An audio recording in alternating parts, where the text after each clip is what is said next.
인사드리겠습니다. 샬롬. 어색하네요. 아무도 없으니까 어색한데, 네, 제 소개를 간략하게 하도록 하겠습니다. 저는 지금 수원에 있는 예안교회라는 그런 작은 교회 교육부서를 담당하고 있는 최진원 전도사이고요. 조금 더 소개를 추가를 하자면, 저는 지금 인스타그램에서 약 56만 명 정도의 팔로워를 보유해서 인플루언서로도 활동하고 있으며, 또 유튜브 허니일상이라는 채널, 네, 이제 또 13만 명 정도의 구독자를 보유하여서 이 SNS를 통하여 예수 그리스도의 향기를 풍기며 조금씩 세상 사람들에게, 또 청소년들에게 예수님을 소개하고자 노력하고 있는 최진원 전사입니다. 반갑습니다. 네. 네, 이렇게 오늘 하교스 캠프에 초대받게 되어서 되게 많이 긴장이 되더라고요. 이렇게 저도 많이 유튜버로서 또 카메라 앞에 서긴 했지만 지금 어딜 봐야 할지 모르겠어요. 이렇게 온라인으로 하다 보니까 잘 어색해서 긴장이 많이 되는데, 오늘 그래서 이 캠프를 오면서도 계속 고민이 되더라고요. 내가 말을 잘하는 사람이 아니어서, 원래는 좀 강의를 할 때 앞에 계신 분들이랑 좀 이렇게 교감을 하면서 좀 필이 통해야지 말이 잘 나오는데, 이렇게 온라인으로 보고 계신 분들한테 어떻게 말씀을 잘 전할 수 있을까, 그게 너무 걱정과 고민이 많이 되더라고요. 그래서 여러분들에게 드리고 싶은 말씀은, 지금 이제 온라인으로 보고 계시잖아요. 보고 계신 분들은 조금 더 의식적으로 이 강의에 집중을 해주셨으면 좋겠습니다. 아무래도 좀 온라인으로 듣다 보면은 당장 내 바로 앞에서 이야기를 하는 것이 아니기 때문에 좀 집중력이 흐트러질 수 있잖아요. 그러니까 조금 더 의식적으로 좀 불쌍한 사람 한 명 살린다는 생각으로 집중해 주셨으면 감사하겠습니다. 네, 오늘 강의의 제목은요, SNS 시대의 그리스도인입니다. 우리가 살아가는 시대는 이제 SNS 시대라고 말해도 과언이 아닐 정도로 정말로 많은 SNS 속에서 살아가고 있어요. 근데 이러한 시대를 또한 우리는 그리스도인으로서 살아가고 있습니다. 그리스도인으로서 우리가 이 시대 가운데 살아갈 때 어떻게 살아가는 것이 과연 예수님을 가장 닮아가는 길일지에 대해서 한번 고민을 해보았으면 좋겠는데요. 오늘은 특별히 저라는 사람이 좀 살아왔던 삶의 이야기를 함께 나누면서 좀 함께 좀 그런 것들 나누어 봤으면 좋겠습니다. 저는 어릴 때부터 한 가지 꿈이 있었어요. 한 가지 꿈이 있었는데, 그 꿈이 뭐였냐면 목사님이 되고 싶다라는 꿈이었습니다. 초등학교 2학년 때쯤부터 그 꿈을 꾸었는데, 이런 이야기를 하면 많은 분들이 의외라는 그런 반응을 보이세요. 왜냐면은 어떻게 많이 이야기를 하시냐면, 뭔가 솔로몬과 같이 이 세상의 모든 그런 쾌락과 즐거움을 다 즐기고 누린 이후에 헛되고 헛되니 모든 것이 헛되도다, 약간 이런 마인드로 다시 뭔가 회심해서 목사님이 되고자 결단한 게 아니냐, 이런 이야기들을 많이 하시는데, 참 의외로 저는 어렸을 때부터 목사님이 되고 싶어 했고 계속 그 꿈만을 꾸며 살아왔습니다. 그런데 이제 제가 목사님이 되고 싶긴 했지만 신학대학교를 가고 싶지는 않았어요. 신학대학원을 가고 싶었지, 대학교는 좀 일반 대학교를 가고 싶다라는 생각이 항상 있었습니다. 파리가 날아다니네요. 네. 네, 신학대학교는 가고 싶지 않았고 일반 대학교 가고 싶었어요. 좀 더 명문대학교 있잖아요. 막 스카이캐슬에 나오는 그런 명문대학교를 가서 조금 더 막 깊고 좋은 그런 교육을 받은 다음에 나중에 신학대학원에 가고 싶다라는 생각이 많이 들었어서 이제 좀 명문대학교를 가야겠다라는 그런 마음이 있었습니다. 근데 이렇게 뭔가 명문대학교를 가고 싶다라는 이야기를 하니까 뭔가 공부를 잘했을 것 같잖아요. 그런데 그것도 아니었어요. 저는 고등학교 2학년 때까지 공부를 조금도 하지 않았던 학생이었기 때문에 제가 이제 고3 때 3월 모의고사를 봤는데, 그때 성적이 어떻게 나왔냐면 아직도 기억이 나요. 5등급, 6등급, 5등급, 6등급, 그거 외에는 아무런 숫자가 없었어요. 그만큼 제 성적은 그런 참담한 성적이었습니다. 그 성적이 혹시 모르는 분들을 위해서 이야기해드리자면, 제가 원하는 대학교는 당연히 못 가고 쳐다도 보면 안 되는 그런 성적이었습니다. 근데 이제 이런 성적을 가지고 선생님한테 입시 상담을 했어요. 이제 선생님이 이제 고3이니까 이제 어느 대학교 가고 싶냐라고 물어보시더라고요. 그래가지고 이제 선생님한테 근데 제가 그렇게 말씀을 드렸어요. 선생님, 저는 서울시립대학교 그 밑으로는 대학교를 보지도 않습니다. 이렇게 말씀을 드렸더니 선생님이 1년 동안 저를 싫어하시더라고요. 성적도 안 나오고 공부도 못하는 놈이 뭔가 대학 보는 눈만 너무 높으니까 아마 많이 답답하셨을 거예요. 근데 그때부터 저는 뭔가 그런 목적을 가지고 열심히 공부를 하기 시작했어요. 그래서 하루도 쉬지 않고 하루도 놀지 않고 정말 열심히 공부를 해 나갔는데, 결국 그 고3 수능 때 제가 저희 반에서 수능 점수 1등을 하는 그런 기적을 이루어냈습니다. 그렇게 열심히 공부를 했어요. 그랬더니 선생님이 이제 졸업할 때 그렇게 얘기하시더라고요. 나는 네가 잘해낼 줄 알고 있었어, 이렇게 거짓말을 하시더라고요. 근데 아무튼 그럼에도 불구하고 제가 얻었던 그 성적은 제가 원하는 대학교에는 좀 가기 어려운, 좀 아쉬움이 남는 그런 성적이었습니다. 그래서 이제 조금 더 내가 1년 동안 공부를 해서 이만큼까지 끌어올렸으니까 1년 더 재수를 하면 진짜로 나는 내가 원하는 명문 대학교에 들어갈 수 있겠다 이런 생각이 들어서 재수를 선택하게 되었어요. 근데 저희 가족에 좀 저희 부모님의 특별한 교육 방식이 하나가 있어요. 그게 뭐냐면 사교육을 조금도 시키지 않는다는 거였어요. 왜 이런 교육 방식이 생겼냐면 이제 저희가 형이 3명이 있어요. 4형제 중에 제가 막내인데 첫째 형을 이제 부모님이 사교육 전혀 없이 이제 공부를 시킨 거예요. 근데 형이 어디를 갔냐면 서울대 의대를 한 번에 가버렸어요. 그러니까 이제 부모님이 생각할 때 뭐야 사교육 하나도 안 시켜도 서울대 의대 들어가는데 이거 사교육 같은 거 필요 없구나라는 생각을 하셔가지고 둘째, 셋째, 넷째는 좀 머리가 다른데도 불구하고 그렇게 사교육을 안 시킨 거예요. 그래서 이제 제가 재수할 때도 그래서 사교육 없이 형한테만 조금씩 도움을 받으면서 독학 재수를 해나가기 시작했어요. 그래서 저는 이제 어느 독학 재수생과 같이 좀 그렇게 그냥 동네에 있는 그냥 집 근처에 있는 허름한 독서실에 가서 매일같이 공부를 하기 시작했어요. 아침 7시부터 새벽 2시까지 매일같이 그렇게 공부를 해나갔는데 처음에는 괜찮았는데 시간이 지날수록 느껴지는 게 내가 혼자 생활하는 거에 있어서 그렇게 익숙한 사람이 아니구나 라는 생각이 들더라고요. 아침부터 혼자 일어나서 매 그 삼시세끼를 혼자 때우고 또 혼자 공부하고 그렇게 혼자 시간을 지내다 보니까 점점 외로움을 넘어서서 그때 제가 고독 정말 이 고독이라는 그 단어가 이런 것이구나를 정말 느낄 정도로 정말 많이 외로워했어요. 그러면서 이제 불면증에 시달릴 정도로 한 몇 주간을 그렇게 많이 힘들어했습니다.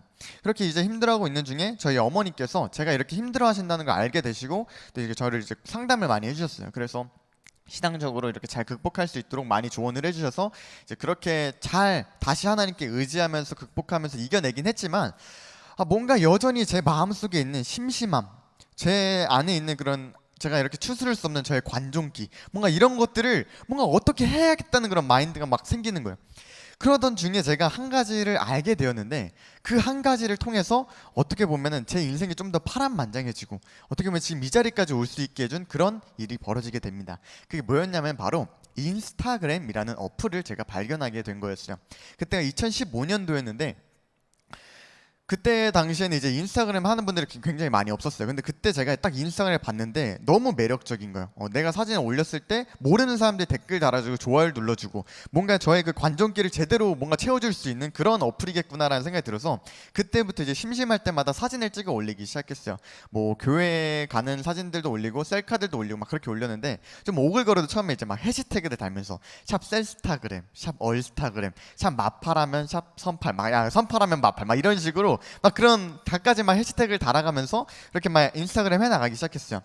그러니까 처음에 진짜 가족들이랑 친구들한테 욕을 진짜 많이 먹었어요. 너 관종이냐? 그럴 시간에 공부나 해라. 재수생이 무슨 그런 거나 하고 앉아있냐 이러면서 욕을 진짜 많이 먹었는데 저는 그런 거에 전혀 개의치 않았어요. 왜냐면 저는 관종이 맞았거든요. 그렇기 때문에 그냥 열심히 제가 하고 싶은 것들을 해나가고 있었어요. 근데 그렇게 사진을 찍어 올리는데 참 신기하게도 팔로워가 점점 늘기 시작하는 거예요. 처음에 0명으로 시작했는데 막 100명, 200명, 1000명, 2000명 이렇게 팔로워가 늘어가기 시작하는 겁니다. 그러면서 제 인스타그램의 규모가 점점 성장하기 시작했어요. 근데 저는 재수생이었기 때문에 여전히 그런 것들에 너무 집중하진 않고 열심히 공부를 하면서 그럼에도 그냥 저의 일상 가운데 있는 일들을 셀카를 막 찍으면서 올리기도 했어요. 그래서 막 교회에서 모습들도 올리고 막 그런 것도 올렸던 기억이 있어요. 이제 막 금요일 날에 열심히 공부하다가 이제 사진 찍어서 올려가지고 저도 오늘 불금 즐기러 갑니다. 샵 금요철야 예배 막 이런 식으로 막 그런 식으로 막 글을 올리기도 했던 기억들이 있어요. 이렇게 그냥 저희가 살아가는 모습들을 이렇게 올렸는데 저로서는 이해할 수 없는 일들이 벌어지기 시작했습니다. 그게 뭐였냐면 저를 팔로우해 주신 분들께서 메시지들을 막 보내주시는 거예요. 근데 그게 어떤 메시지였냐면 이런 메시지들이었어요.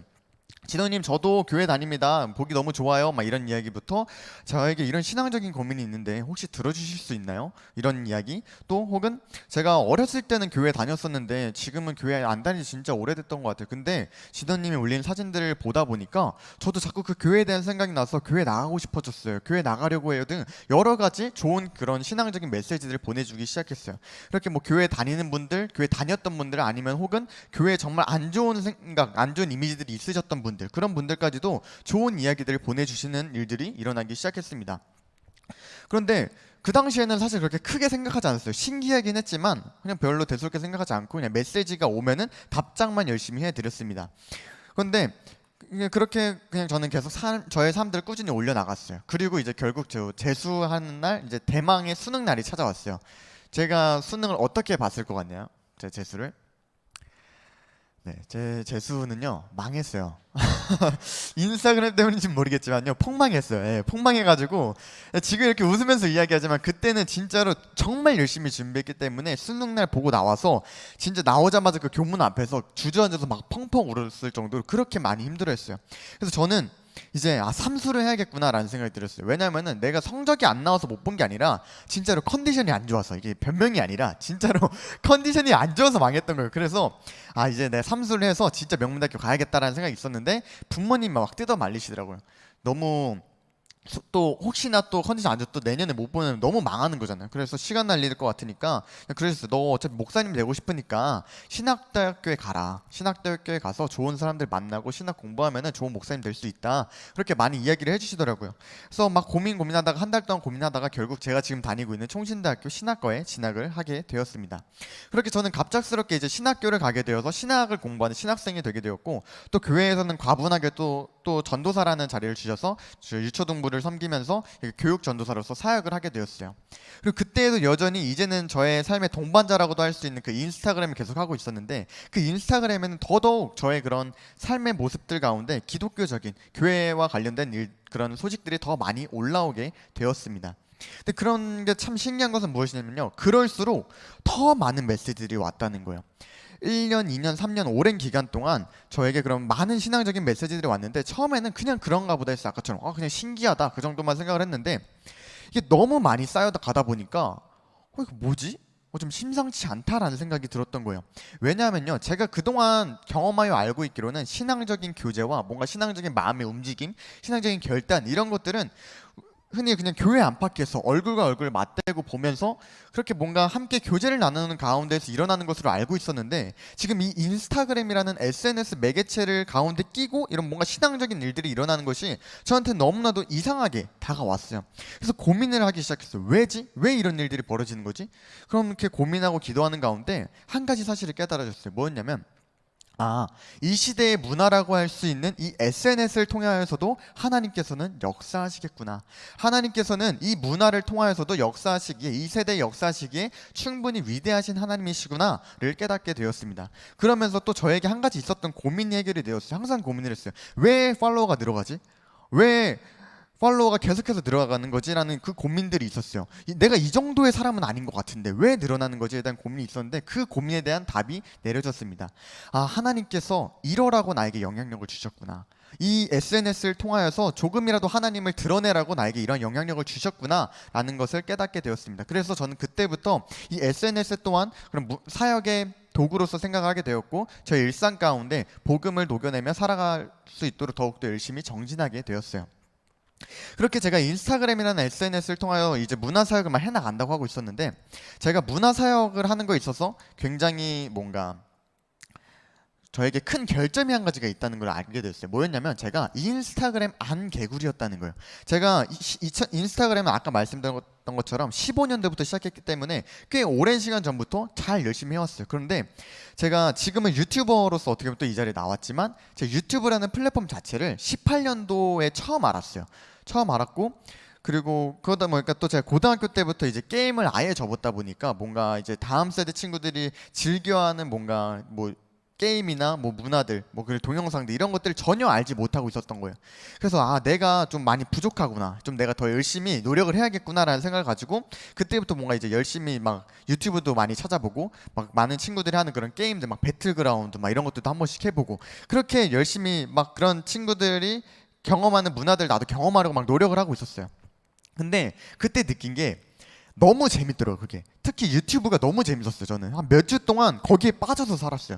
막 자려고 12시에 누웠는데 한 새벽 4시까지 이걸 내가 보고 있는 거예요. 그만큼 이게 너무 재밌는 영상들이 많더라고요. 근데 그렇게 막 재밌게 보고 있었는데 갑자기 직업병이 하나 도졌어요. 뭐였냐면, 이게 진짜 재밌긴 한데 이 청소년 친구들이 너무 재밌게 잘 보고 있고, 나조차도 재밌을 정도로 이렇게 재밌는데, 과연 우리 다음 세 청소년 친구들이 이 유튜브를 통해서 기독교적인 선한 영향력은 어떻게 받아가지?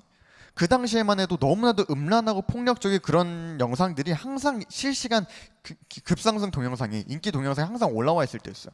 그러니까 어떻게 해야지 그 친구들이 이 유튜브를 통해서 좋은 영향력을 받아갈 수 있을까 고민하고 막 찾아보는데 너무 어렵더라고요. 찾기가 어렵겠더라고요. 그렇게 막 고민하고 있는 가운데 제 머릿속에 한 가지 생각이 들었어요. 뭐였냐면, 내가 한번 해볼까? 라는 생각이었어요. 왜 그런 생각이 들었냐면, 지금까지 제가 인스타그램을 해오면서 경험해왔던 신앙적인 경험들이 저한테 되게 큰 자신감이 되었어요. 내가 말은 잘하지 못하고 뭐 신학적인 지식도 그렇게 뛰어나진 않지만 그냥 인스타그램에서 해왔던 것처럼 그냥 예수님을 믿는 한 청년이 살아가는 삶의 모습들을 그냥 자연스럽게 보여주기만 한다면 하나님께서 또 그것을 통하여서 역사해 주시지 않을까라는 생각이 들었던 거예요. 그래서 그냥 자연스럽게 나의 그냥 예수님을 믿는 한 청년의 삶의 모습을 올리는 허니의 일상이라는 이 채널을 한 6개월이라는 시간 동안 고민하고 기도하는 가운데 이제 작년 2월 말에 첫 개설을 해서 운영을 하게 되었습니다. 그렇게 이제 유튜브를 이제 작은 소망을 가지고 유튜브 채널을 운영하게 되었어요. 그런데 작년 한 4월쯤에 갑작스럽게 저의 유튜브 채널이 확 급증하게 되는, 그 구독자가 확 늘어나는 일이 일어나게 되었어요. 한 동영상 때문이었는데요. 그게 뭐였냐면 전도사의 하루라는 영상이었어요. 그게 지금 조회수가 한 132만 회 정도가 나오는데, 저는 세상 사람들이 전도사한테 그렇게 관심이 많은지 몰랐어요. 근데 그렇게 많이 봐주시더라고요. 근데 이제 그 영상이 확 뜨게 되면서 이제 어떤 일들이 벌어졌냐면, 이제 각종 SNS 막 트위터, 페이스북, 막 인스타 여러 가지 그런 SNS에 저의 사진과 동영상들이 막 올라오는 거예요. 막 전도사 최진원, 막 어느 한 교회 전도사 막 이러면서 막 올라오는데 엄청 많이 올랐어요. 막 그래서 어떤 일이 있었냐면, 그냥 연락이 끊겼던 초등학교 동창들한테도 막 연락이 올 정도로 그렇게 많은 뜨거운 소식이 있었습니다. 근데 그때 정말로 그냥 사실 진짜 생각도 못했어요. 교회 브이로그 안 올리고 싶었는데 사람들이 올려달라 그래서 그냥 억지로 올린 거였거든요. 근데 그렇게 정말 아무런 대비 없이 갑작스럽게 너무나도 많은 관심을 받게 된 거예요. 이렇게 너무나도 큰 관심을 아무런 대비 없이 받게 되었을 때 제 마음이 어땠을까요? 사실 너무 좋았어요. 그냥 너무 좋았어요. 예, 예. 유튜버라면 사실 이런 떡상이 한 번쯤 찾아오기를 간절히 바라기 때문에 너무 좋았어요. 저는 그렇게 막 너무 신나가지고 좋았는데, 특히 더 좋았던 이유는 뭐였냐면요, 제가 처음 유튜브를 시작했던 그 목적이 이루어지는 것 같아서 저는 너무나도 기뻤어요. 정말 교회의 이미지가 말이 아닌 이 시대에 정말 이 유튜브를 통하여 다음 세대가 한 번이라도 정말 교회에 대해서 다시 생각을 하게 되고, 좋은 생각, 좋은 마음, 좋은 말 한 번이라도 하게 된 것이 저의 목적이었거든요. 그 세상과 교회의 다리 역할을 하고 싶다라는 그런 저의 목적이 조금이라도 이루어진 것 같아서 너무나도 기뻤습니다. 그런데 이러한 행복함이 정말 오래 가지 못했어요. 제가 떠올려 보니까 한 주도 가지 못했더라고요. 정말로 그 전도사 최진원이라는 이름으로 정말 여러 인터넷 페이지들의 사진과 동영상들이 올라오면서, 심지어 막 인사이트라는 그런 뭐 그런 뉴스 그런 페이지에 그런 기사까지 올라오게 되면서 점점 제 마음속에 있던 이 행복함이 점점 두려움으로 변하기 시작했습니다. 그저 갑작스럽게 많은 사람들에게 관심을 받는 것이 두려웠던 것이 아니라요, 지금은 이렇게 많은 사람들이 저의 좋은 모습을 보고 좋은 말 해주고 좋은 마음을 가져주지만, 제가 어렸을 때, 태어났을 때부터 전도사는 아니었거든요. 저도 어렸을 때 남들과 같은 학창 시절을 보냈고, 저도 남들과 같은 성장기를 보냈고, 그러다 보니까 저도 실수했던 적이 있고 잘못했던 적이 있고 잘못을 저질렀던 적이 있는데, 지금 다들 아시잖아요. 막 프로듀스 101 막 이런 데 나오면은 막 그런 출연진들이 방송에 나오기도 전에 과거가 다 털려가지고 막 매장당하고 막 이런 일들이 너무나도 흔하잖아요. 그러다 보니까 괜히 막 무서운 거예요.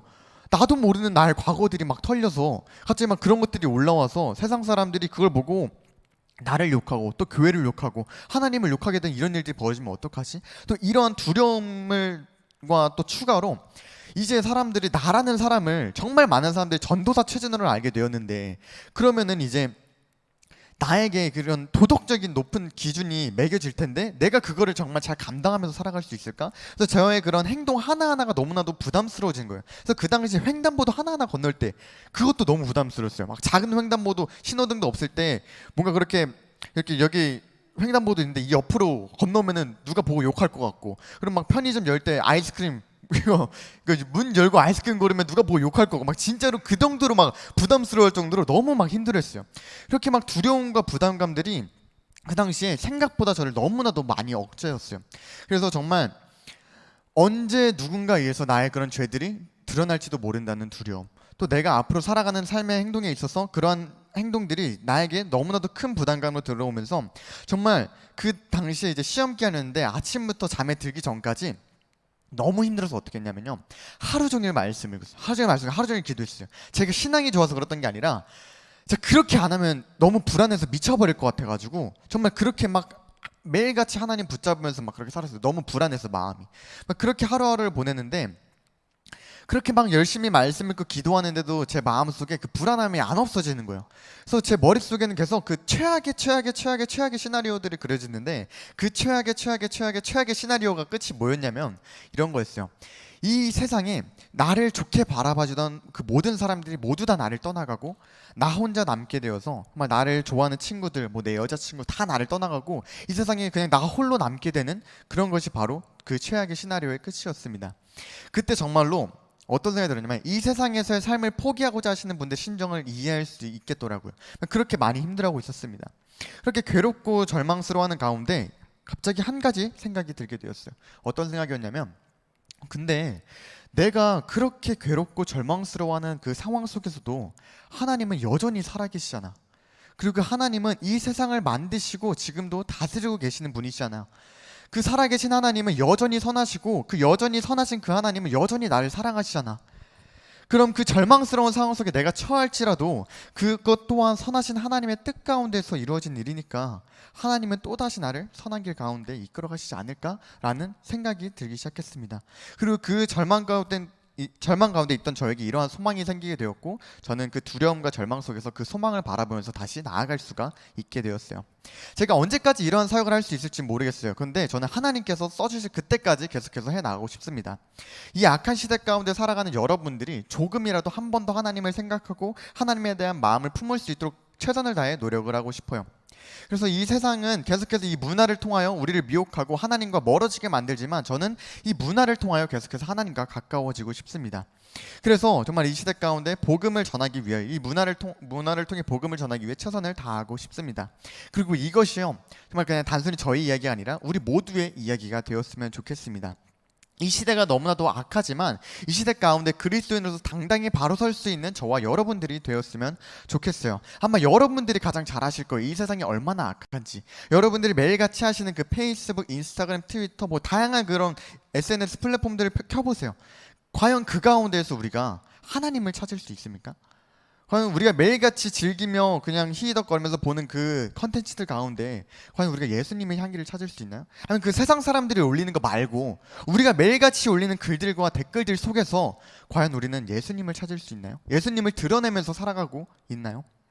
처음에 이 자리에 제가 그렇게 말씀드렸어요. 우리가 이 자리에 앉아있는 것이 단순히 우리의 뜻이 아니라 하나님의 뜻이라는 말씀을 드렸습니다. 우리가 이 자리에 모여있는 것은요, 하나님께서 우리가 이 자리 가운데 한 가지 사실을 반드시 깨닫게 하기 위함이라고 믿습니다. 그게 무엇이냐면요, 그것은 바로 우리가 이 SNS 시대 가운데 그리스도인으로서 세상 앞에 바로 서게 하기 위함입니다. 이 세상이 아무리 악하여도 우리는 하나님 앞에 설 수 있어야 합니다. 세상이 아무리 하나님이 없다고 할지라도 우리는 참되신 여호와 하나님만을 증거할 수 있어야 합니다. 이 시대가 아무리 죄가 아니라고 할지라도 우리만큼은 흔들리지 않아야 합니다. 그렇기에 아무리 이 SNS 속에서 음란하고 폭력적이고 그 악한 것들이 밀려온다고 할지라도요, 우리는 하나님이 이 시대 가운데 찾으시는 그 예배자, 그 한 사람이 되기 위해서 우리는 바로 설 수 있어야 합니다. 근데 이게 정말로 쉽지가 않아요. 우리가 그런 것들을 정말로 잘 그리스도인으로 살아가기 위해서는 무분별하게 수용하지 않아야 되고, 오히려 그런 것들에 뛰어들어서 그런 것들을 선하게 변형시켜 나가야 되는데, 이것들이 정말로 쉽지가 않습니다. 제가 작년에 철로역정이라는 애니메이션을 봤어요. 근데 그 애니메이션에서 어떤 얘기가 나오냐면, 주인공 크리스천이 이 마귀 성읍에 살다가 이제 천국 성읍을 향해 나아가는 그런 이야기가 나옵니다. 그런데 이 크리스천이 이 중간 지점까지 이제 가는 일이 일어나게 돼요. 그러니까 그 마귀 성읍에 있는 그 마귀들이, 부하 마귀들이 막 난리가 나요. 그래서 막 대장 마귀한테 갈려서, 대장님 지금 큰일 났습니다. 그 크리스천이 중간 지점까지 가버렸어요. 어떡하죠? 저 사람 이렇게 가버리면 우리 이제 다 난리 나는 거 아니에요? 막 불안해요. 근데 그때 그 대장마귀가 한마디를 뭐라고 이야기하냐면 이렇게 이야기해요. 얘들아, 걱정하지 마. 거기까지 간 놈들 중에 내가 다시 돌이켜온 애가 몇 명이나 인 줄 알아? 내가 다 다시 데려올 거야. 걱정하지 마. 이렇게 이야기를 해요. 그리고 정말로 그 대장마귀는요, 그 크리스천이 그 마지막 그 천국 성읍에 직전에 이르기 전까지 끊임없이 유혹하고 또 유혹하고 또 미혹하고 또 공격하는 모습을 보입니다. 그리고 이것은요, 단순히 영화의 이야기가 아니라 우리 삶의 이야기예요. 우리가 SNS 시대 가운데 그리스도인으로서 바로 서기 위해서 방금 말씀드렸던 건 예수님을 드러내려고 하고 내가 믿는 하나님의 사랑을 드러내려고 할 때 마귀는 끊임없이 우리를 공격할 거예요. 우리한테 이렇게 이야기할 거예요. 네가 예수님 전하겠다고? 네가 어떻게 예수님 전할 건데? 네가 뭔데 예수님 전해? 네가 뭔데 예수님 드러내? 너 뭐 세상 사람들이랑 달라? 너도 똑같이 살았잖아. 네가 뭔데, 네 주제에 뭔데 예수님을 드러내? 넌 그냥 가만히 있는 게 도와주는 거야. 그냥 가만히 있어. 그냥 조용히 있어. 그냥 조용히 살아. 그게 네가 해야 될 일이야. 그렇게 마귀는 끊임없이 우리를 공격할 거예요. 그리고 세상 사람들과 다를 바 없이 살아가도록 우리를 계속해서 공격할 거예요. 그런데 이러한 상황 가운데서요, 우리는 끊임없이 깨어 있어야 됩니다. 제가 오늘 준비한 말씀이 마태복음 28장 말씀이었는데요, 이런 말씀을 제가 읽어드리겠습니다. 예수께서 나와 말씀하여 이르시되 하늘과 땅의 모든 권세를 내게 주셨으니 그러므로 너희는 가서 모든 민족을 제자로 삼아 아버지와 아들과 성령의 이름으로 세례를 베풀고 내가 너희에게 분부한 모든 것을 가르쳐 지키게 하라. 볼지어다 내가 세상 끝날까지 너희와 항상 함께 있으리라. 아멘. 마귀가 끊임없이 우리를 공격하고 미혹할지라도요, 우리는 그 상황 가운데에서 말씀으로 깨어 있어야 합니다. 우리는 연약하고 우리는 부족하고 우리는 자격이 없는 것 같지만 내가 예수님을 믿는다고 드러낼 때, 내가 하나님의 사랑을 드러낼 때 오히려 더 그게 잘못되어 갈 것 같지만 우리는 그러한 상황 속에서도 나의 상황, 나의 능력을 바라보는 것이 아니라 하늘과 땅의 모든 권세를 지니신 그 예수 그리스도의 능력, 그 예수 그리스도의 약속을 붙잡고 나아갈 수 있어야 합니다. 그 하늘과 땅의 모든 권세를 지니신 예수님께서 세상 끝날까지 우리와 함께 하신다고 약속하셨기 때문에 우리는 나의 상황, 나의 연약함을 보지 않고 계속해서 그 복음을 향해 나아갈 수 있어야 합니다. 그러니까 절대로 숨지 마세요. 드러내세요. 내가 그리스도인임을, 내가 하나님 믿는 사람임을, 그 하나님의 그 사랑을 제발 드러내세요. 예수 그리스도가 나를 살리셨다는 그 복음을 더욱더 드러내세요. 두려워도 괜찮습니다. 자격이 없는 것 같아도 괜찮습니다. 우리는 연약하지만 말씀드렸던 것처럼 하늘과 땅의 모든 것을 지니신 그 예수님께서 나와 함께 하시기 때문에 우리를 끊임없이 연약하게 만드는 그 모든 사망 권세는 우리가 물리칠 수 있습니다. 정말 오늘 우리가 함께하는 이 우리 모두가 때로는 죄 앞에 넘어질지라도, 그래서 그 죄가 우리의 발목을 붙잡을지라도, 그래서 세상 앞에 내가 그리스도인임을 드러내면서 살아가는 것이 너무나도 두렵고 무서울지라도 우리가 더욱더 당당하게 우리의 모든 삶을 하나님께로 예배로 드리며 맡겨주신 사명을 최선을 다하며 그 나를 통하여 정말 이 시대 가운데 예수님이 조금이라도 드러날 수 있도록, 그 예수님의 사랑을 전할 수 있도록 최선을 다할 수 있는 저와 여러분들이 되었으면 좋겠습니다. 감사합니다.